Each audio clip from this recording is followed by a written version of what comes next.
Hello students, hope you are doing good.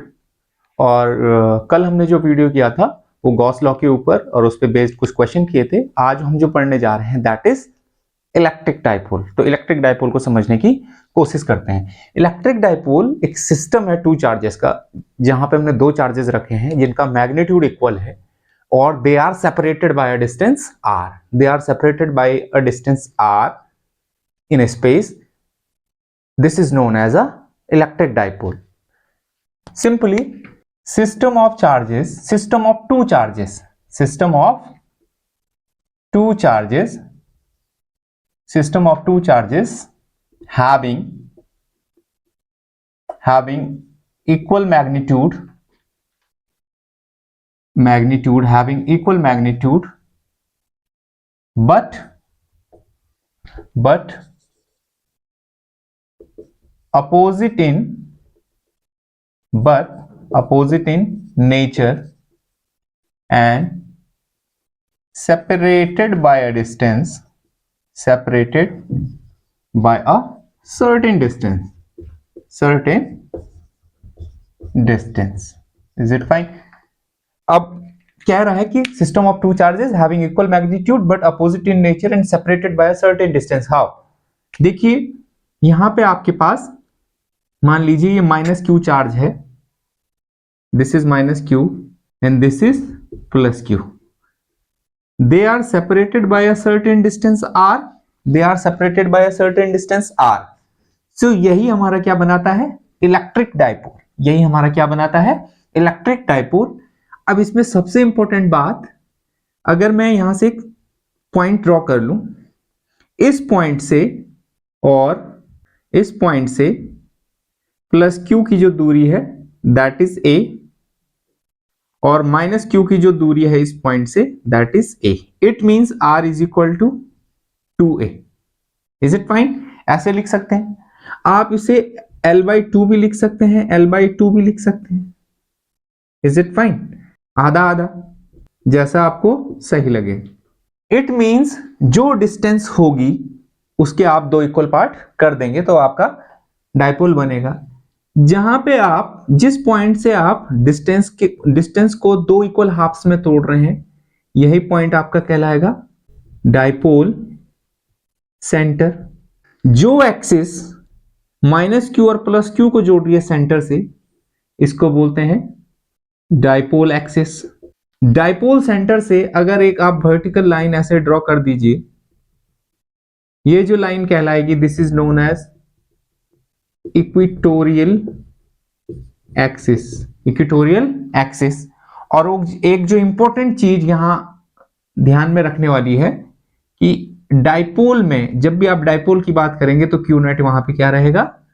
Zero रहेगा। Q net क्या रहेगा?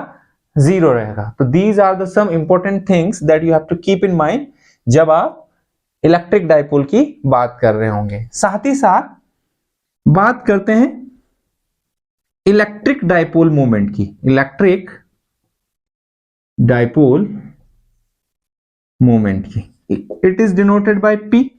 Electric dipole moment is denoted by P, that is equal to magnitude of either charge, magnitude of either charge, कोई भी एक charge ले लीजिए, multiplied by 2a। What is 2a?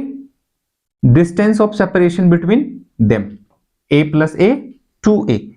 We can write P that is equal to magnitude of charge Q multiplied by 2a, and this is a vector quantity. This is a vector quantity. Is it fine? This is a vector quantity. Now जो direction रहेगी, direction of dipole moment, direction of dipole moment is always from negative q to positive q. Keep that thing in your mind. Is it fine? Okay, जो direction रहेगी वो minus से plus की तरफ रहेगी dipole moment की। Dipole moment का formula हमें मिल गया, इसे आप लिख सकते हैं P that is equal to 2QA. Is it fine? Scalar form आप ऐसे लिख सकते हैं। Now SI unit, SI unit. Coulomb, this is constant, इसकी यूनिट हो जाएगी कूलॉम, और this is distance, A is distance, that is meter. It means SI unit is equal to coulomb meter. Is it fine? So all that is about electric dipole. अब what is the significance of electric dipole, उसको जानने की कोशिश करते हैं कि electric dipole का जो महत्व है वो क्या है। Is it fine? तो चलिए इसे नोट डाउन कर लीजिए, आगे बढ़ते हैं फिर। तो स्टूडेंट्स अब बात करते हैं सिग्निफिकेंस ऑफ इलेक्ट्रिक डाइपोल के कुछ सिग्निफिकेंस हैं, कुछ विशेषताएं हैं। First, help us to study electrical phenomena of matter. Matter के अंदर जो भी इलेक्ट्रिकल फिनोमिना है जो हमको विजिबल नहीं होते हैं। Is it fine? भाई मैटर है, उसमें मास के साथ चार्ज भी आता है, ये हमने पढ़ा है। तो अगर चार्ज इसके साथ आता होगा तो यहाँ पे इलेक्ट्रिक फील्ड जैसे बनता होगा, ठीक है ना, इलेक्ट्रिक फील्ड बनता होगा।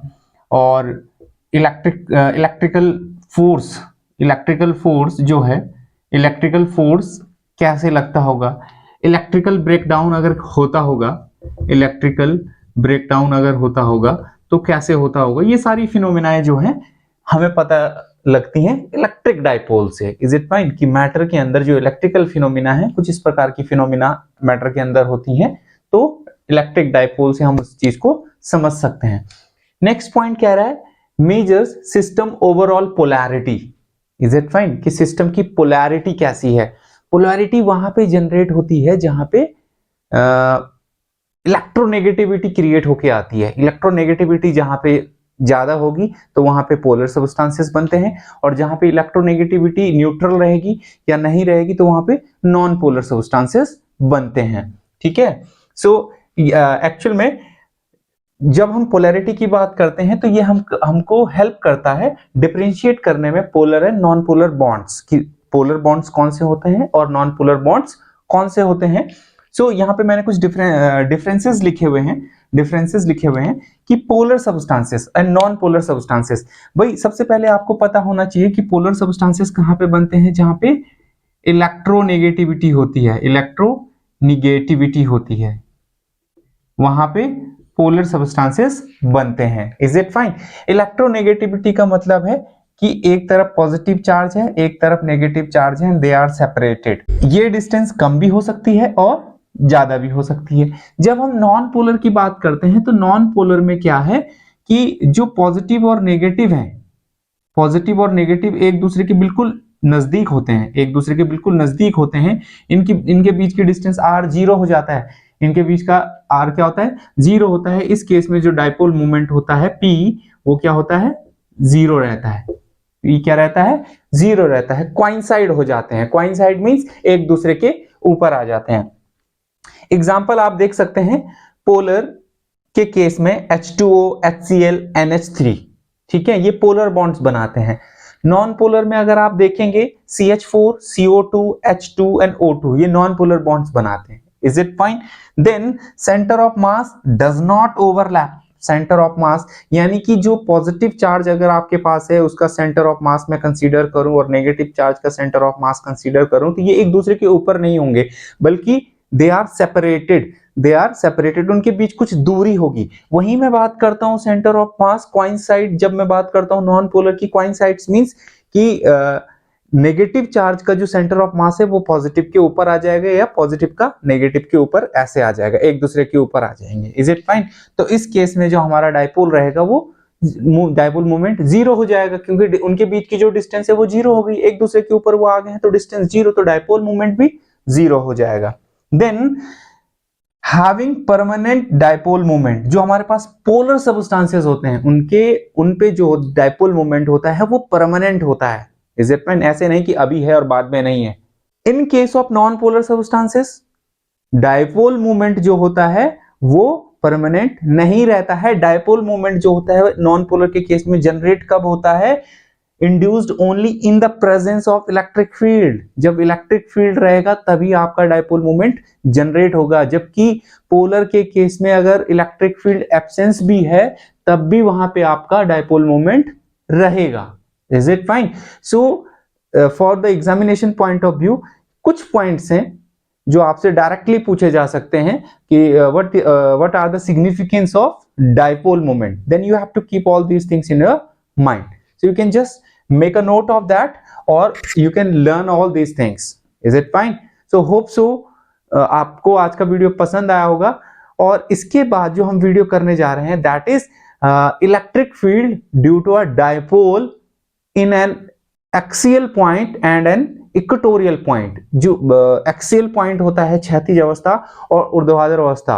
Is it fine? कि डाइपोल सेंटर जो होता है, डाइपोल सेंटर के ठीक ऊपर इक्वेटोरियल पॉइंट पे, इन दोनों केसेस में हम क्या करने वाले हैं, total net electric field calculate करने वाले हैं ड्यू टू अ डाइपोल।